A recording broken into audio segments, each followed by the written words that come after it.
Frères et sœurs, l'oraison de la messe de ce dimanche adresse à Dieu cette prière. Que le mystère de Pâques dont nous faisons mémoire reste présent dans notre vie et la transforme. Le mystère de Pâques, c'est la résurrection du Christ, reçue comme vérité de foi. C'est l'accomplissement suprême de l'amour vécu comme révélation. Voyez Saint Jean, les mots amour et aimer reviennent avec insistance chez lui. Ils sont répétés 19 fois dans les deux textes de l'apôtre que la liturgie a retenus ce dimanche. Ils induisent à voir dans le mystère de Pâques que Dieu est amour et que cet amour payé de retour change notre vie. L'évangéliste ne peut pas ne pas avoir en mémoire le souvenir de sa rencontre avec Jésus sur les bords du Jourdain. Rencontre si mémorable qu'il en a consigné l'heure, la 10e. Frères et sœurs, avant même la création du monde, Dieu est amour. Un amour qui bouleverse toute logique humaine. L'insistance avec laquelle Jean met l'accent sur les relations fraternelles, aimez-vous les uns les autres, n'est pas de circonstance. Peut-être, disent les exégètes, venait-elle en réponse au courant des gnostiques qui désincarnaient l'Évangile, le réduisaient à une mystique réservée à une élite. Il s'ensuivait une piété individualisée, dépourvue de tout échange solidaire, de tout partage. Mais sans la mise en pratique du « aimez-vous les uns les autres », le christianisme s'en trouvait vidé de l'essentiel, le mystère de Pâques. Et la mémoire qui nous est demandée de garder de ce mystère ne doit pas être une mémoire figée dans le passé. Une telle mémoire est morte. Il la faut porteuse de vie, rendant présent dans notre cœur les paroles et les actes de Jésus, en telle sorte que nos gestes procèdent spontanément de lui. On raconte qu'un moine du désert accueillait un de ses compagnons venu le visiter en ces termes : « C'est Pâques, puisque tu viens me voir. » Cette salutation éclaire avec bonheur le mystère du 3e jour. Un face-à-face, une relation interpersonnelle brisée s'est renouée, un chemin perdu rouvert, mais en vérité jamais refermé.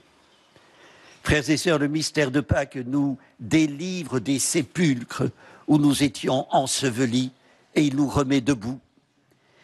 Il met à nu l'inconsistance de nos comportements calqués sur le commun des mortels. Aimer qui nous aime, détester qui nous déteste, ruminer nos petites et grandes vengeances, nous cuirasser d'indifférence. Dans l'Ancien Testament, l'Éternel déjà mettait en garde : tu ne haïras pas ton frère dans ton cœur, tu ne te vengeras pas, tu ne garderas pas de rancune contre les fils de ton peuple, tu aimeras ton prochain comme toi-même. Jésus exigera plus encore. Il demandera que le mal soit vaincu par le bien. C'est le mystère de Pâques. Frères et sœurs, qu'ils doivent transformer nos vies, nous faire demeurer dans la fidélité à l'amour de Dieu. La rencontre de Pierre et de Corneille, le centurion, en est une éloquente illustration. En acceptant l'hospitalité d'un païen, en recevant celui qui, prosterné, marquait la distance qui les séparait, Pierre innove, manifeste la fraternité foncière qui l'unit à Corneille. Il lui annonce la bonne nouvelle d'un Dieu qui ne fait pas de tri entre les hommes. Alors l'Esprit Saint descendit sur tous ceux qui écoutaient la parole, dit le texte. Frères et sœurs, dans cette Pentecôte des païens, voyons l'exhortation à accueillir l'amour comme un don destiné à tous, sans exclusive, à aimer comme Dieu aime jusqu'au bout, à aimer plus que nous sommes aimés, à risquer d'aimer sans retour. À ce propos, une confidence de François Mauriac à Julien Green me revient en mémoire. Un soir, après une longue promenade dans les rues de Paris, Green demanda à Mauriac s'il ne lui paraissait pas inconvenant de troubler le sommeil de sa concierge quand, rentrant tardivement, il faisait retentir devant sa loge son nom célèbre. « Que vous êtes bête, si je puis dire, répondit Mauriac en riant, façon d'esquiver la question. Julien Green insista. « Reconnaissez au moins qu'il vous est agréable de penser à tous ces lecteurs qui vous admirent. »« Je ne veux pas être admiré, lui répondit Mauriac, je veux être aimé. » Julien Green en resta interdit, tant la réponse, je cite, ressemblait à un cri de détresse, une plainte qui monte comme du fond d'un abîme, le gémissement d'un pauvre que Dieu seul entend. Échange de beaux esprits, pas seulement. Frères et sœurs, il est lourd et cruel d'aimer sans être aimé.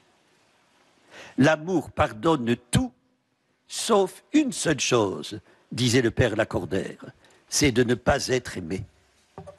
Je voudrais qu'il en fût autrement, ajoutait-il, mais je me croirais tombé en démence de ne pas pardonner à l'amour ce besoin qu'il a d'être aimé. Cependant, le manque d'amour, la perte de l'amour ne doivent pas faire obstacle à la joie pascale. Celle-ci n'est pas furtive, instable, elle jaillit renouvelée de la certitude que nous sommes aimés de Dieu. Elle se greffe sur son amour fidèle, indéfectible. Ce n'est pas nous qui avons aimé Dieu, mais c'est lui qui nous a aimés, rappelle saint Jean. Nous pouvons toujours croire que nous nous donnons à Dieu, mais c'est lui qui se donne à nous. Frères et sœurs, à nous d'entrer dans une série ouverte de dons et de contre-dons.